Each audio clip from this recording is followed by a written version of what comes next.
As Stephanie mentioned, I am Kirk Brown. I'm a member of the University of North Carolina Press Advancement Council.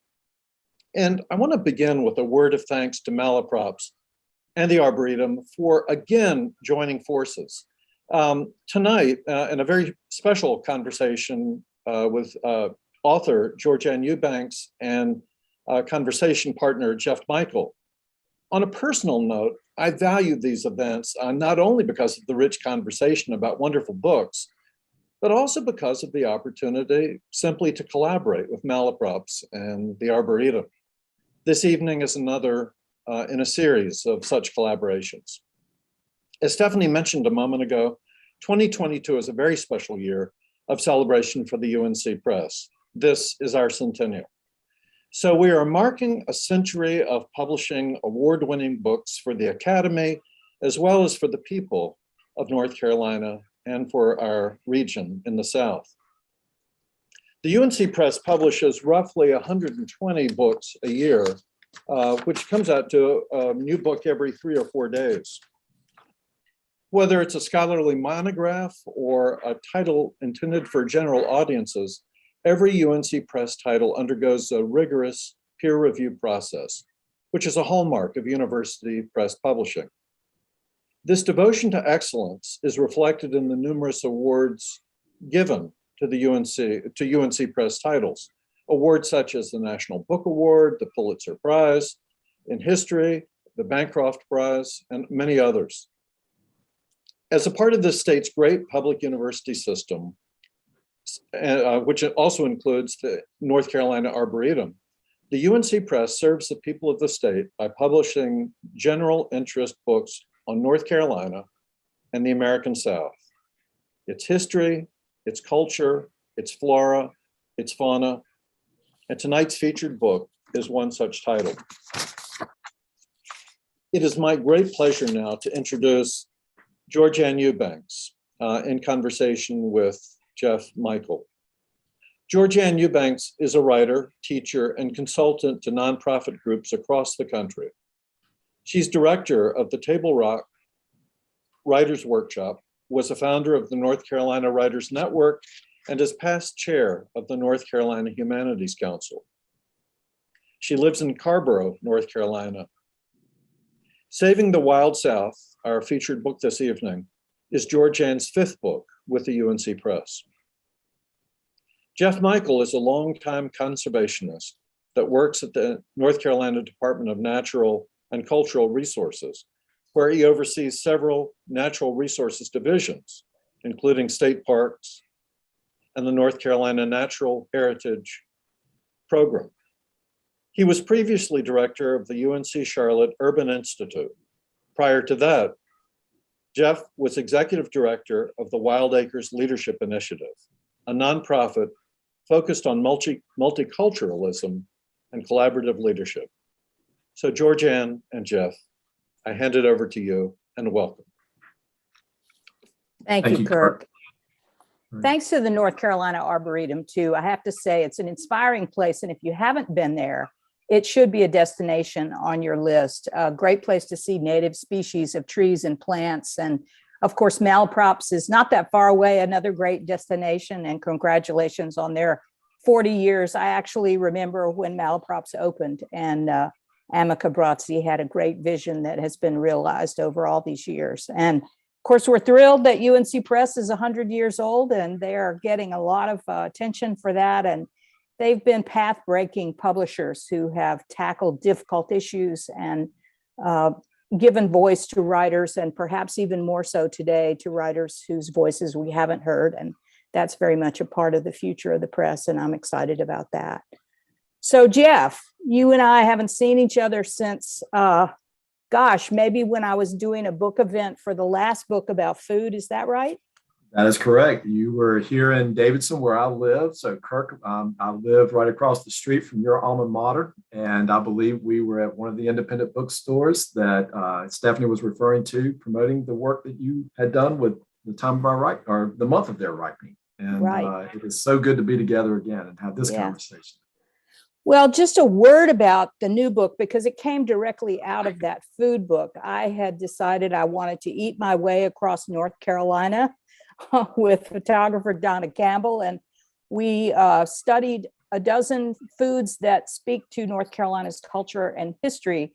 And in the process of learning about those foods, which were everything from oysters to softshell crab to ramps and serviceberry trees, I learned that some of these plants and animals that were critical to our identity as North Carolinians and have been important in our traditions and celebrations were in trouble because of environmental issues. And so that led me to this next book to explore in 6 states of the South a dozen rare and endangered species of plants and their history and what threatens them. And perhaps most interestingly, the stories of the people who are dedicated to preserving and saving and conserving these plants. And I'll tell everybody who's watching that Jeff Michael is somebody that I call on.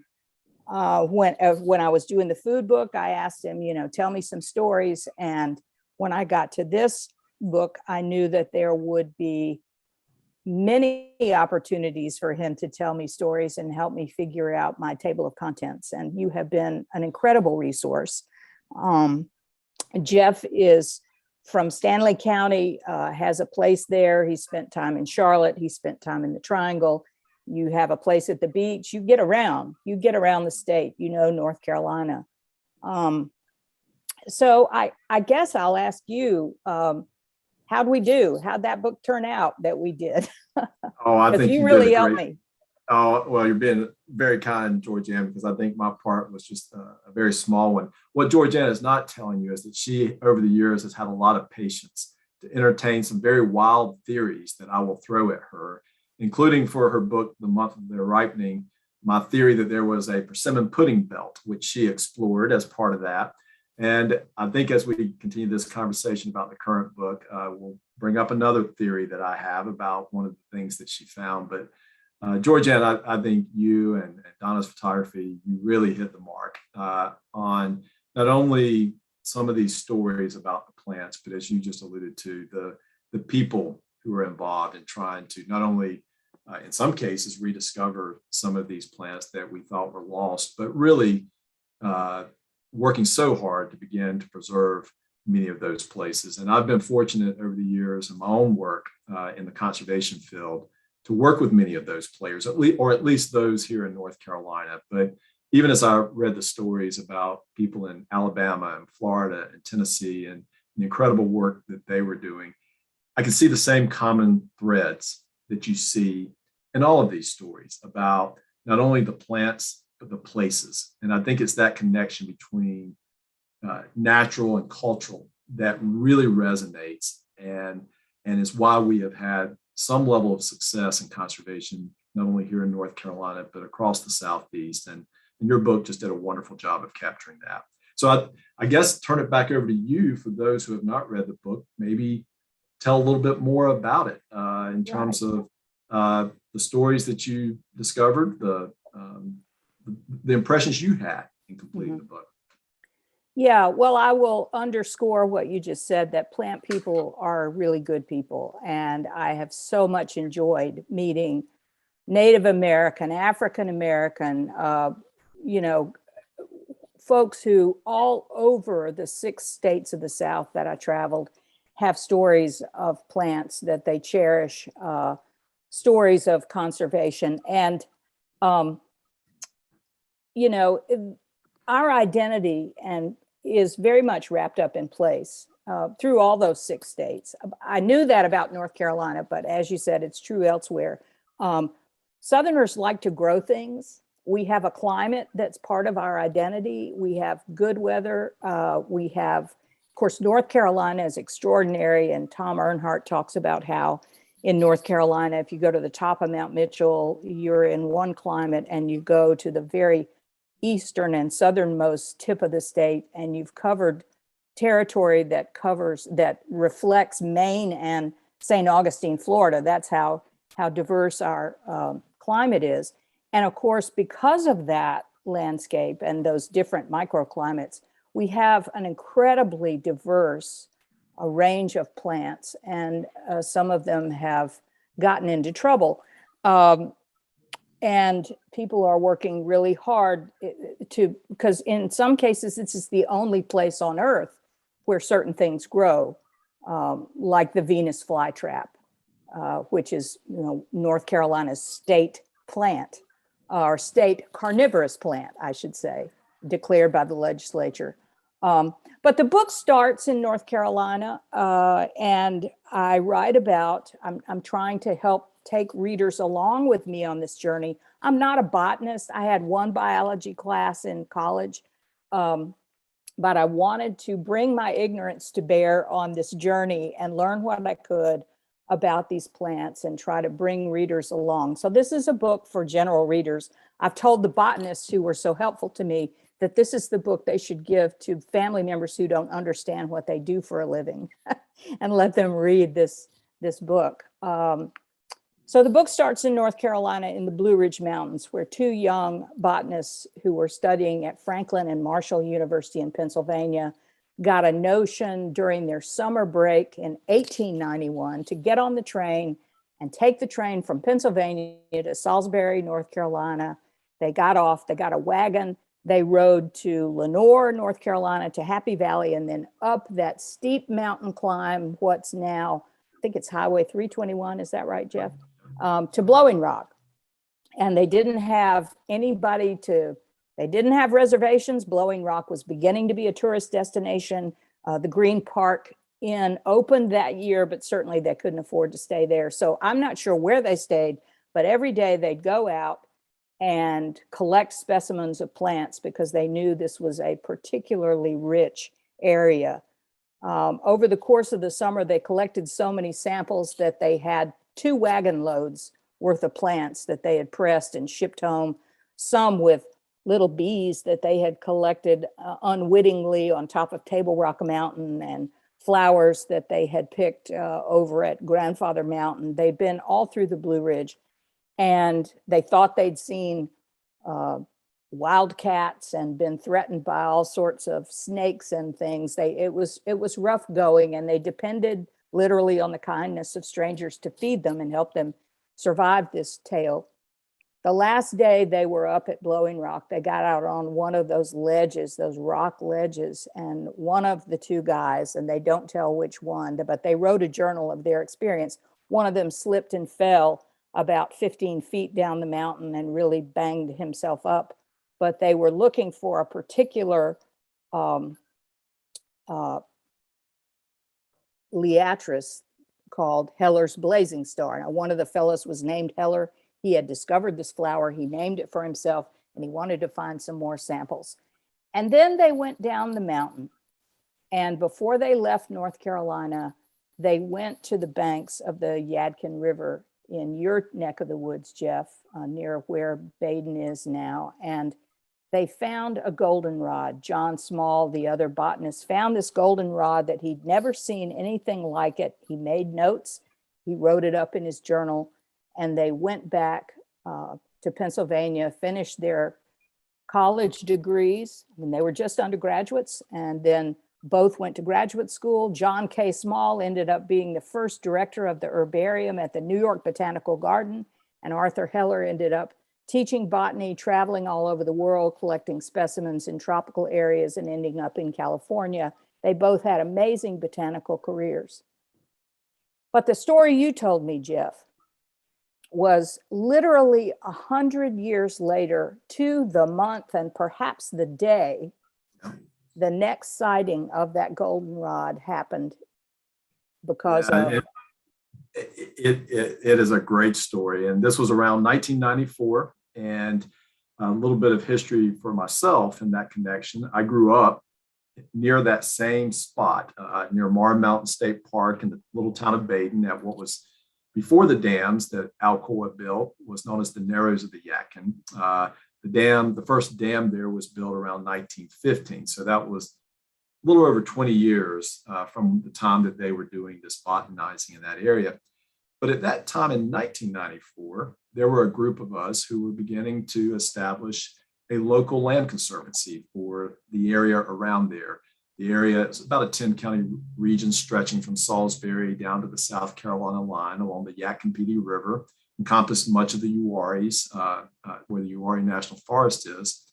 And from day one, we began hearing this story about a botanist at the North Carolina Natural Heritage Program. Interesting twist of time to know that now I'm in a department and working with our colleagues in the Natural Heritage Program. That individual was Alan Weekly. On the same day, or I think the same weekend, perhaps the next day, his colleague, I believe Steve Leonard, was also on the site and found the goldenrod himself. And up until this point, everyone believed that the Yadkin River goldenrod was extinct, in large part because its unique conditions. First of all, no one had ever found it anywhere else in the world, even before the dams were built. But the unique habitat that sustains it, and Georgann, you did more research into this, so you correct anything that I say incorrectly, really depended on the frequent flooding of the rocks along the narrows of the Yadkin Canyon. And with the building of the dams, those periodic flooding periods basically ended. And no one had, I don't think, actually been out to look for the goldenrod, but there was an assumption that it was no longer there until Alan Weekly and Steve Leonard were out there that weekend after, sort of reflecting upon John Small's work and being familiar with it. But then they found it and rediscovered it. And one of the things that, and I see this throughout the book, Georgann, is this connection between history and conservation today, and particularly these signature plants, whether it's the Yadkin River goldenrod, Schweinett's sunflower, the Shoals spider lily in South Carolina and Alabama. I refer to these oftentimes as signature species that really inspire the conservation movement. And that was certainly the case for us as we were just getting established this new land trust. There was a story about the possibilities of conservation looking ahead to the future, that sense of something that was thought to be lost, and yet now it had been found, and what sort of promise that held for any of us who were in that field of conservation. And I know I've sort of just glossed over it, Georgann, but please add any additional details to that story. Well, I think the interesting thing is I started the book with these two guys who were wearing formal clothing, going out in the heat of summer in the Blue Ridge, hiking around and encountering sort of scary situations and collecting these plants and putting them in bags or the kinds of containers they had. And that was the sophistication of botany. That was the 1890s. Then we get to Alan Weekly, and this is, again, an era in which we still didn't have Google. We didn't have GPS. He was looking at aerial photographs of the area and just happened to remember John Small's narrative about the rocks and how this goldenrod came out of the rocks. And he was looking at these aerial photographs and he thought, this is the right time. This is right when he saw it. Let's go on down there and see what we find. And he ran right into it, blooming. So incredible. What does that goldenrod mean to us? It hasn't cured any diseases. It only grows in this one place. But it, I think, is emblematic of how special each plant is and how each serves a purpose in the ecosystem that it's in. And how incredible that Weekly found it. Of course, now he's the rock star of botany in North Carolina. Yes. He's been everywhere. He is now finding more and more species. And this is an important point that I thought when I started this project that we knew most every plant on the planet. Well, that is so not true. There is a huge percentage of plants that have yet to be discovered. Some of the plants in my book were discovered in the 60s, 70s, 80s. And we don't know everything. We don't know what we're destroying. We don't know what we're losing when we do these wholesale developments that just clear out a place. So it's significant.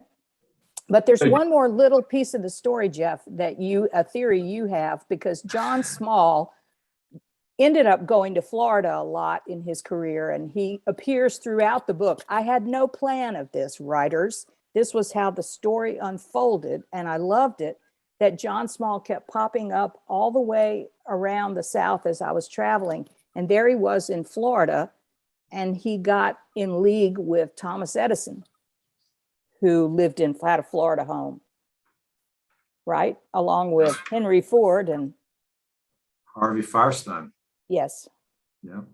Yeah. So when I read the chapter in Georgann's book about the Yadkin River goldenrod, and she not completely closed the chapter with this story, but it was toward the end. She talked about how those three prominent industrialists of that era that we associate in large part with the automobile industry, they were looking for a natural substitute to rubber, I guess the rubber plant, and believed that in the theory, and one that I think John Small shared, that there could be a species of goldenrod that had certain qualities that might lend itself to being a substitute for rubber.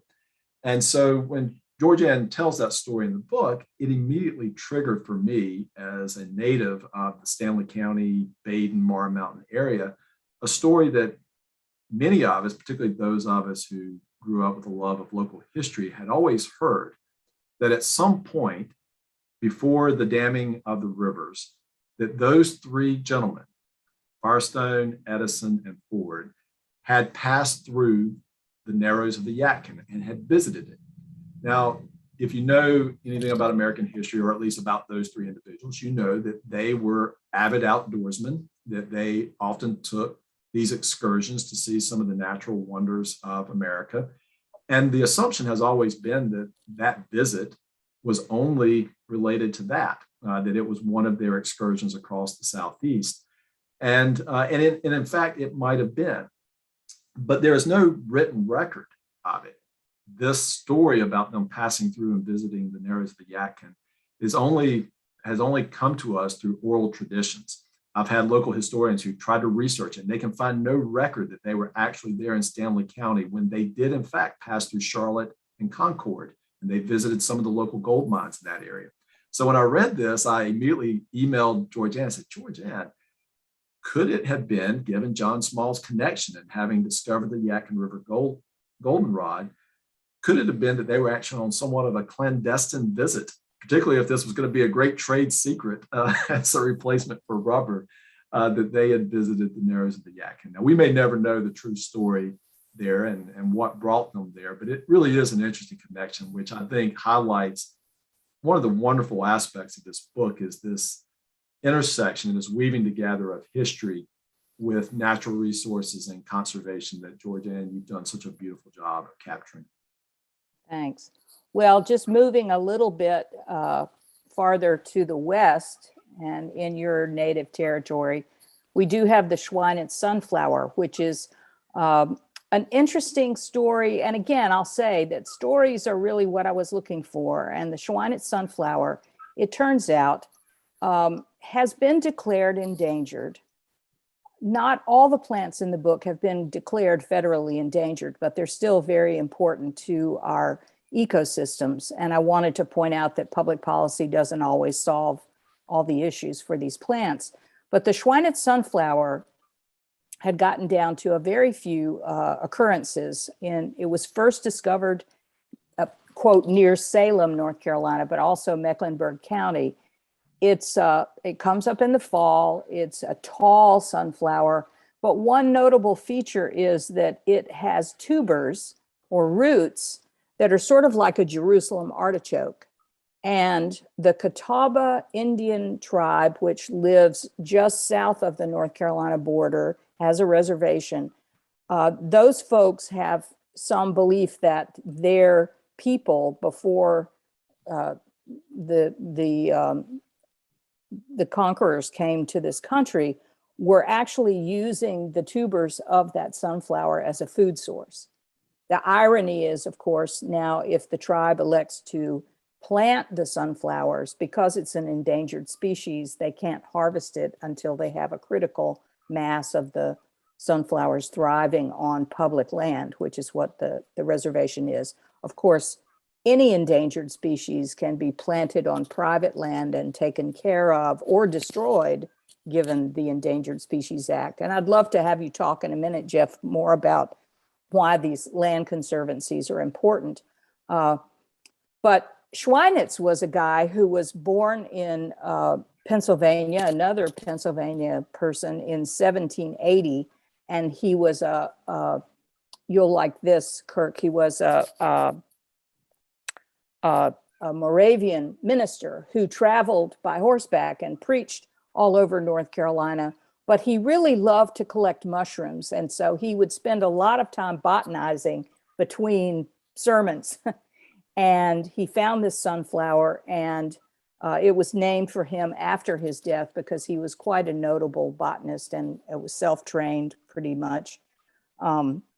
And so now the Catawba tribe is planning to raise these sunflowers so that the people of the tribe, which have never tasted this food source, will have an opportunity to taste this heritage food from their background.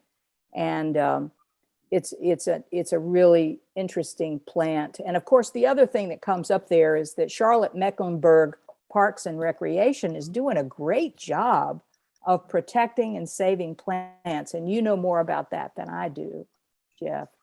Yeah, Charlotte-Mecklenburg Parks and Recreation Department, through a number of their parks and preserves, have had a very robust program of cultivating not only Schweinitz sunflowers, but also other species that were part of the old Piedmont prairie. And again, I think this is another one of those examples where these signature plants can really lead around conservation. 30 years ago, most of us believed the old story that when the earliest Europeans came to America, that a squirrel could go from the coast to the mountains and never, miss a tree.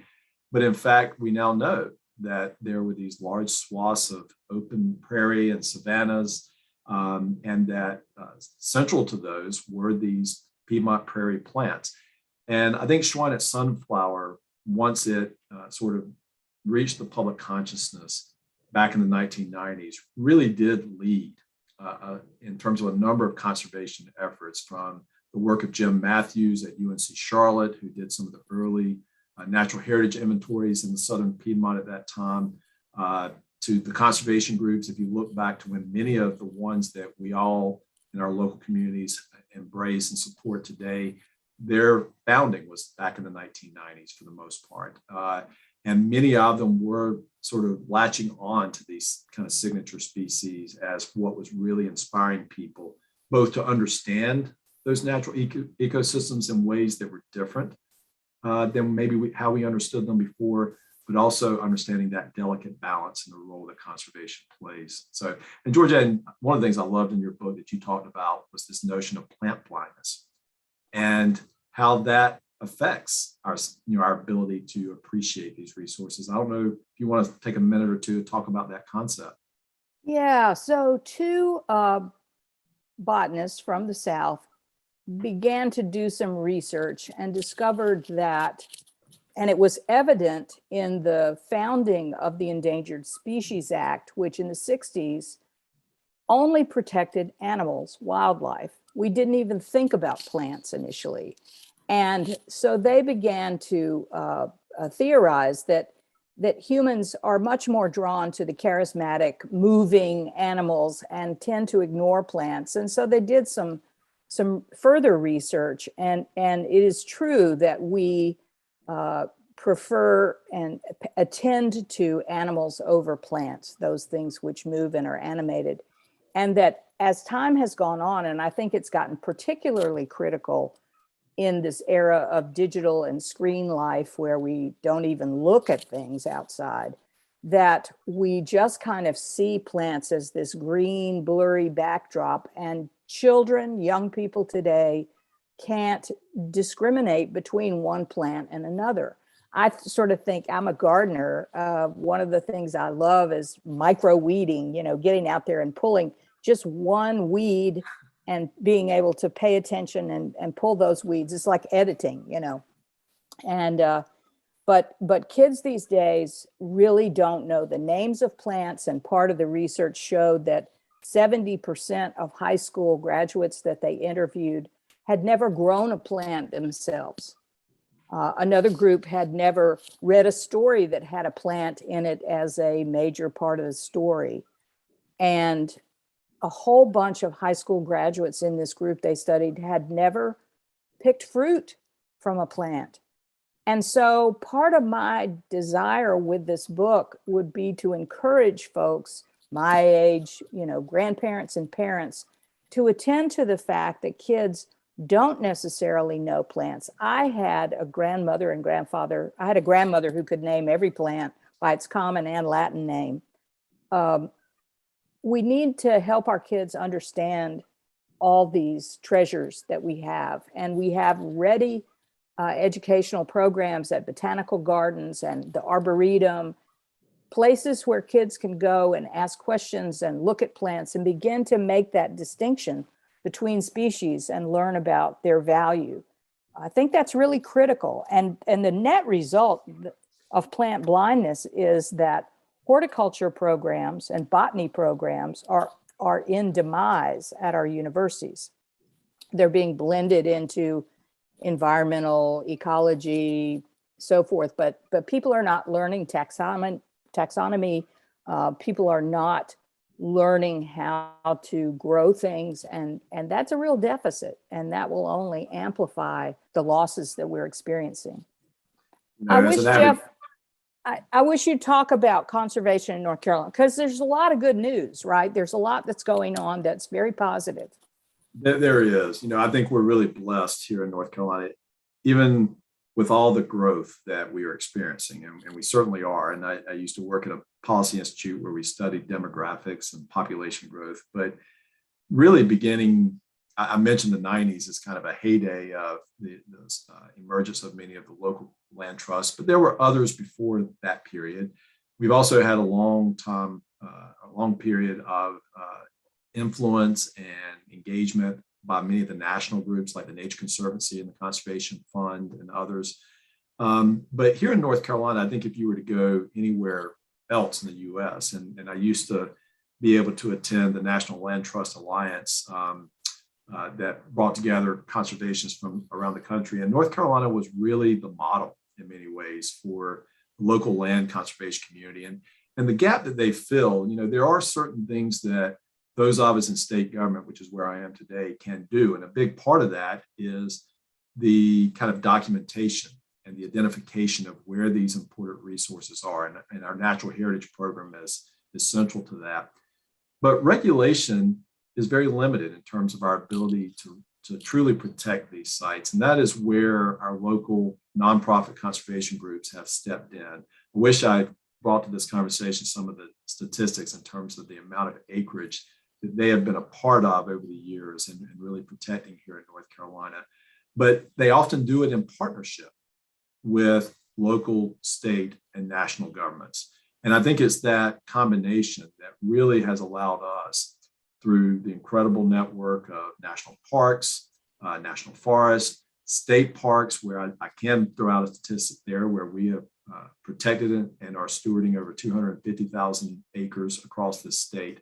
But the land trust have added tremendously to that amount of acreage. And in many ways, they will help protect those sites and then hand it over with the support of their donors to those public agencies that are able to steward it long term. So, we certainly have a lot of work ahead of us to do, but we are blessed. In fact, I don't know that there is a part of North Carolina that is not served by one of the 20 plus local land trusts. And that's really an exciting prospect when you think about where do you go? Who do you reach out to if you have something in your own local community that you know is worth protecting? And how do we know? Again, it's through programs like our Natural Heritage Program that allow us to do that. Now, Georgann, I know we just have a few minutes before Stephanie's going to come in on Q&A, but I want to shift to one thing you alluded to a minute ago.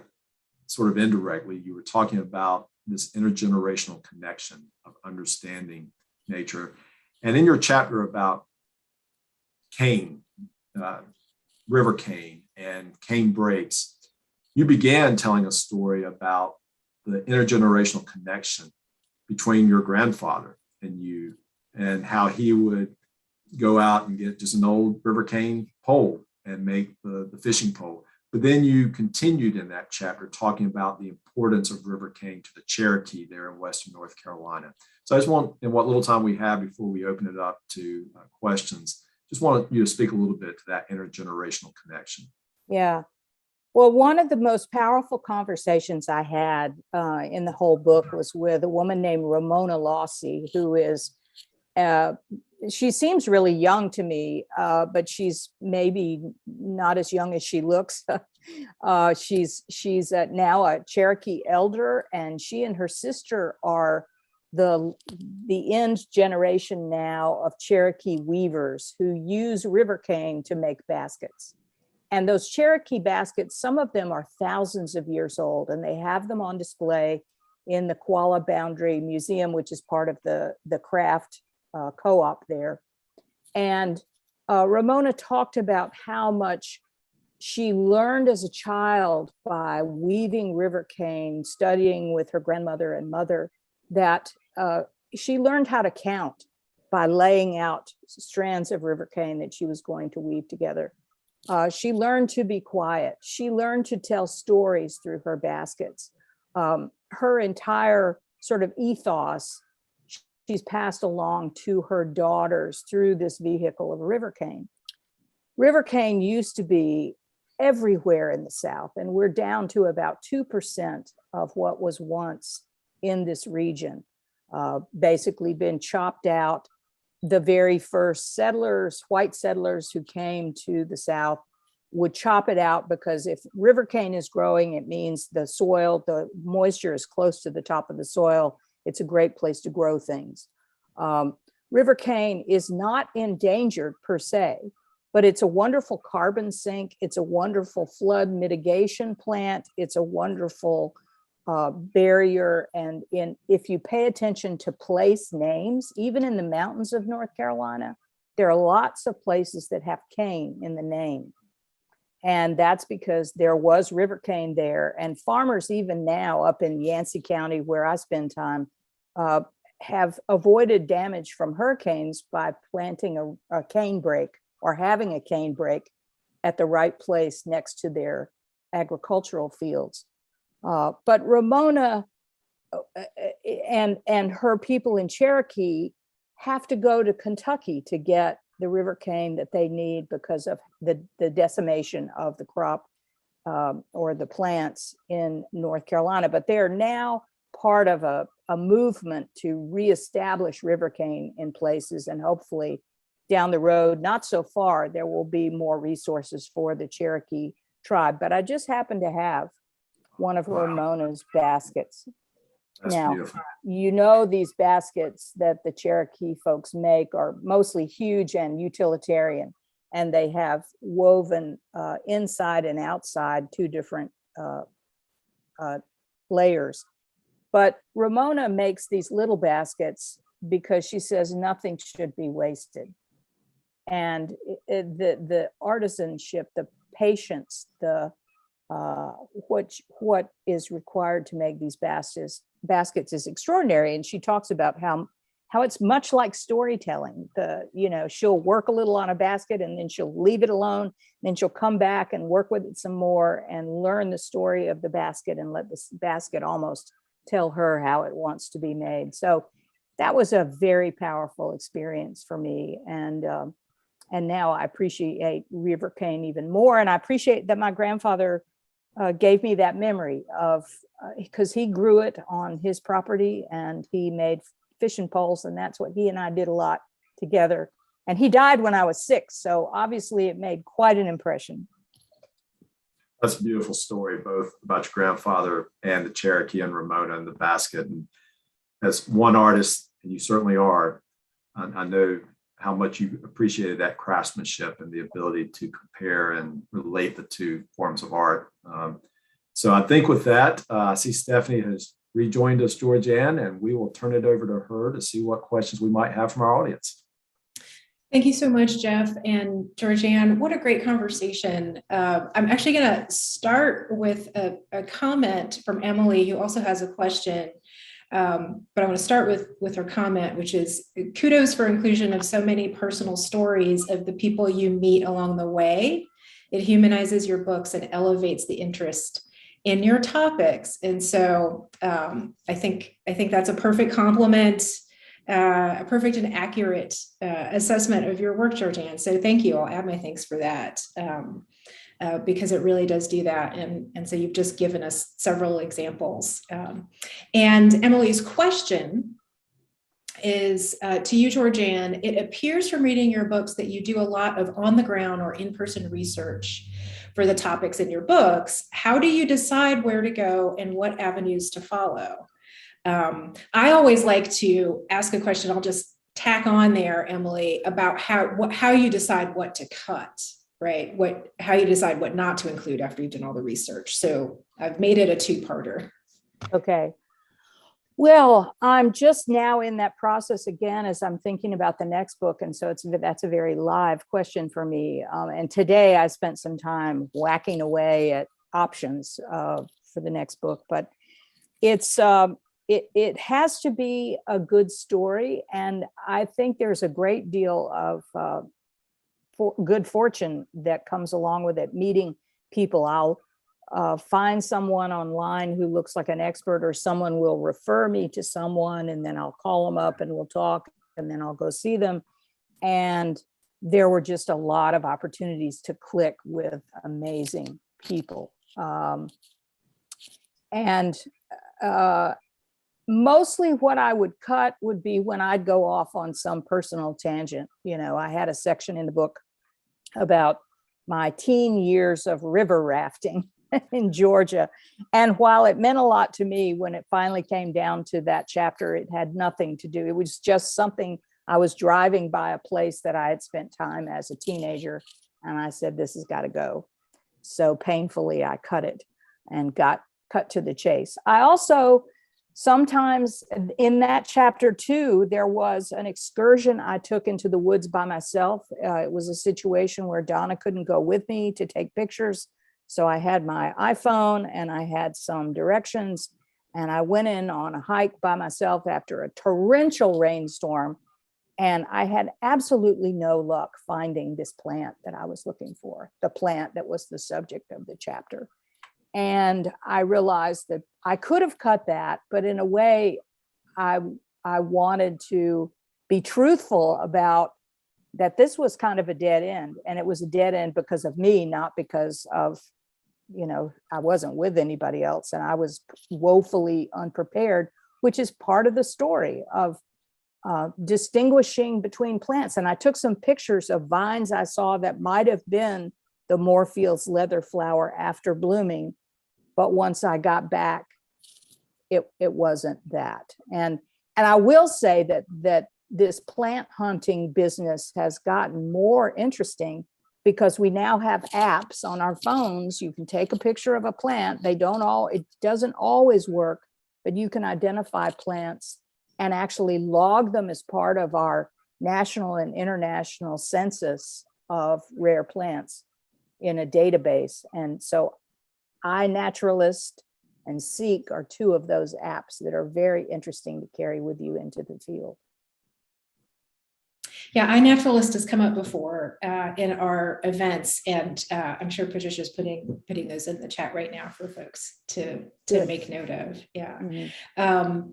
I want to say you of course mentioned earlier that you're not a botanist, and you recommend this book for friends of botanists who want to sort of understand more about that. And I want to add sort of another compliment, which is that what you do with your books is make all of this so accessible to those of us who really don't know that much about plants. And you spoke so well to the need for education for children who are lacking opportunities to come in contact with plants, to appreciate plants, to be able to tell them apart.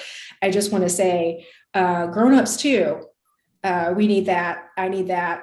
it's one of the reasons why I enjoy my Arboretum membership so much, is because I know so little about plants, because growing up and in my day-to-day life, I have not had those kinds of opportunities. And so I have to seek them out. And I think a lot of people do. And, the way we have, most of us, not all of us, but the way most of us have developed as people is such that we've just become more and more separated from. Stephanie, So I'm glad you brought. that's part of the next book. I'll just say that's Oh, kind excellent. of the idea behind the next book, is to send you out to see some things. Excellent. Yes, Jeff. I was just going to say, I'm glad you mentioned the Arboretum, though. That's a part of the book that we really didn't talk about, but I think Georgann did a great job talking about, and she's talking about the people who are out there on the front lines trying to protect these places.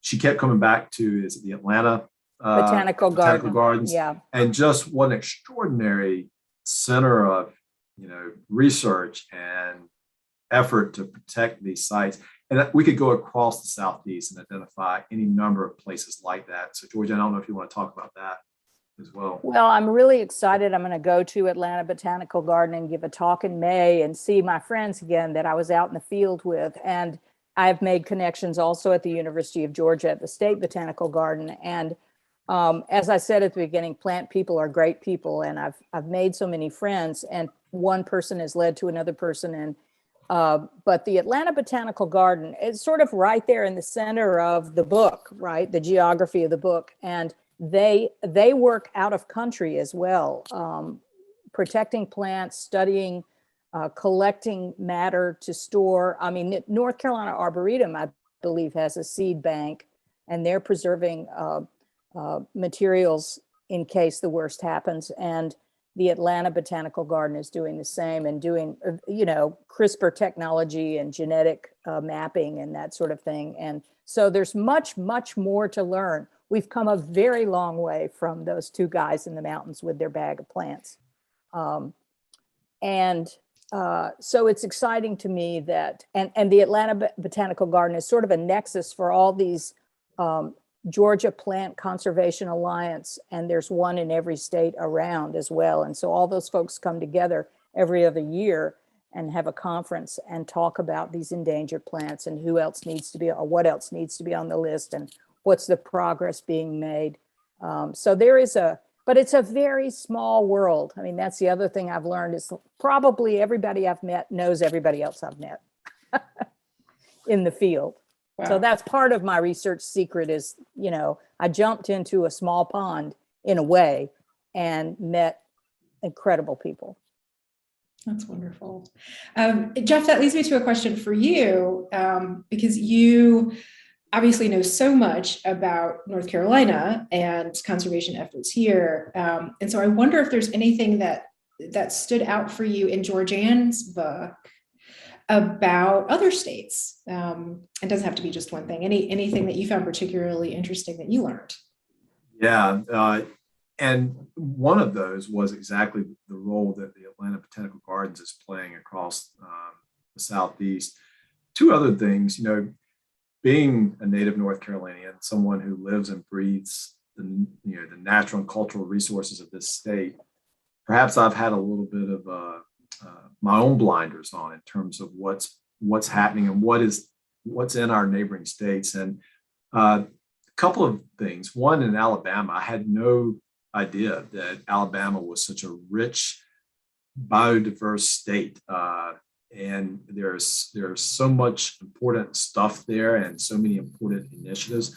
But I also was really struck by the effort, which I'd heard a little bit about, but I really didn't fully appreciate it when in the chapter on the American chaff seed that the Southeastern Grasslands Initiative in Tennessee is working on, where, again, Georgann, correct anything I say incorrectly here, but they are truly looking at trying to change how we approach not just those pockets of rare 50-acre, 100-acre places, but truly on a landscape scale.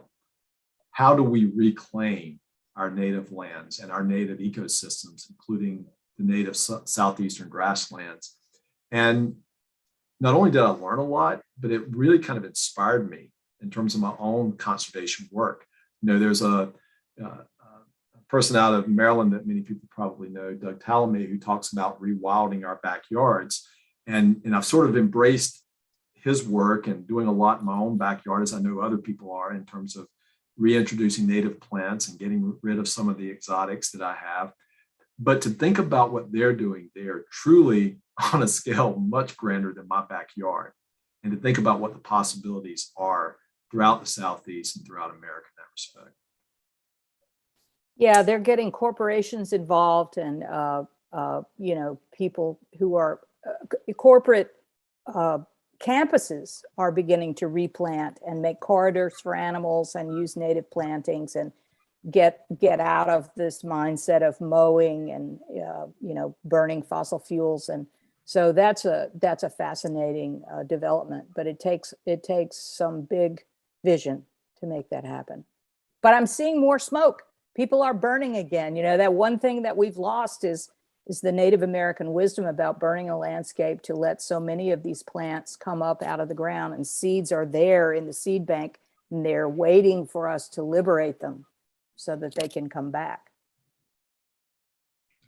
Well, I really appreciate, again, this conversation that we've had this evening. It's already 6:57, and so the time has really flown.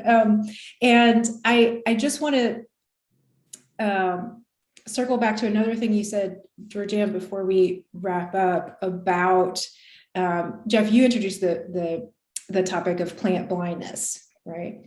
And I just felt like that was so important, just in general, to get past our, I think what is really sort of a prejudice, right? In terms of what we care about.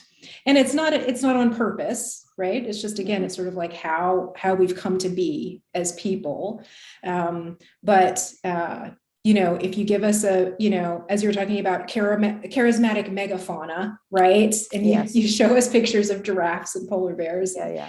you know, then we're sort of moved when it comes to like what's going on, but not so much when there are things that we're just walking on, or that we even consider nuisances, right? Because we don't understand the role they play in the ecosystem. And it's so important, the work that you're doing and others are doing, to sort of, you know, get this into people's consciousness, to understand like how important so many things are that we just don't even notice. So I just wanted to circle back to that and I would just say that one of the most inspiring bits of the stories are having met these young folks who found their destiny, who found their passion, who found their career path by falling in love with a particular plant or being out in the woods and discovering. And there are lots of them out there, and we don't want to destroy the educational infrastructure that lets them thrive. And we want to give more kids the opportunity to see if this is a fit for them, because some of the very best work that's being done is by very young people who just got the bug, so to speak. Well, that's wonderful and really heartening. Yeah, and it's both and, right? Yes, I think that's it. We can actually care about all of the stuff. Yes. And then we can pick, you know, what we want to focus on. But I think we can have broad vision and sort of take it all into account. Yeah. And the things that you were just describing are things that, you know, in terms of like people, you know, instead of mowing, you know, planting, you know, wild plants, those are things that not too long ago, you just didn't happen. It's a matter of knowledge and will. And those are real sort of possibilities. I'm from Florida originally, which is a poster child of what not to do to the natural world, in my personal opinion, sadly, right? The Everglades is a prime example. And I didn't have a lot of connection in the natural world, but I knew that watering your lawn, planting that stuff and watering it and mowing it was a bad idea. Like that just never made sense to me. You know, growing up, I'm just like, that just doesn't make sense. So, you know, but we have people now who are like, oh yeah, that really doesn't make sense. Let's do something different, which is great. Well, we can make a movement among HOAs condo associations and folks to get them to think about native plants. And that's happening here in Carrboro. And I went to a symposium about it, and it's kind of exciting that there are ways to push these changes.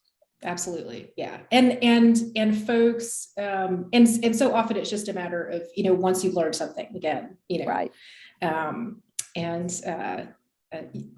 Everything just, your eyes get opened and things can change. And so as dire as the news often is, and it can be, and rightly so, there are bright spots. And so these initiatives are several of them. So thank you for sharing all of that with us. So I will just invite both of you to share any final thoughts with us before we wrap up for this evening and say goodnight. Jeff, start with you. Well, sure. I just want to say thank you to Malaprops and Arboretum and everyone who has been a part of making this possible, but especially to Georgann for opening our eyes to these stories. Just talking about rewilding and, going back to her earlier book about the Month of Their Ripening, she had a book on a chapter on serviceberry. And lo and behold, last spring, I planted 2, and they have their first blooms this year. So as part of that rewilding of my backyard, and I just share that story because I think we've been talking a lot about seeds. And I think Georgann and her work is planting a lot of seeds for many people, not just folks like myself who have been in conservation for several decades, but that new generation of conservationists. And that's really exciting. So thank you, Georgann. Well, thanks. It's a journey I didn't expect to just keep on going, but it is, and I'm still learning and I'm loving it. And I'm paying a lot more attention than I ever did to the whole spectrum of activities that are going on. And so there is reason to be optimistic, but there's also a lot of work to do. And the folks who are out there doing the work need to be sustained and thanked for what they're doing and to be boosted, because it's very hard. And these are years-long tasks and projects. Thank you again so much, Georgann and Jeff, for this wonderful and edifying conversation. Thank you again to Kirk Brown for being with us this evening and providing the introductions. Thank you to UNC Press. Hi, Kirk. Go ahead and bring you back up to wave good night to folks. And thank you to UNC Press, of course, and congratulations to UNC Press on 100 years. And thanks again to the North Carolina Arboretum for co-sponsoring and for all of the work that they do to help educate people about plants and to connect us with nature. And thanks to everyone who's been with us this evening, or if you're watching the video later, thank you. We appreciate you, and we hope you stay safe and well, and we look forward to seeing you again. Good night, everybody. Thanks, Stephanie.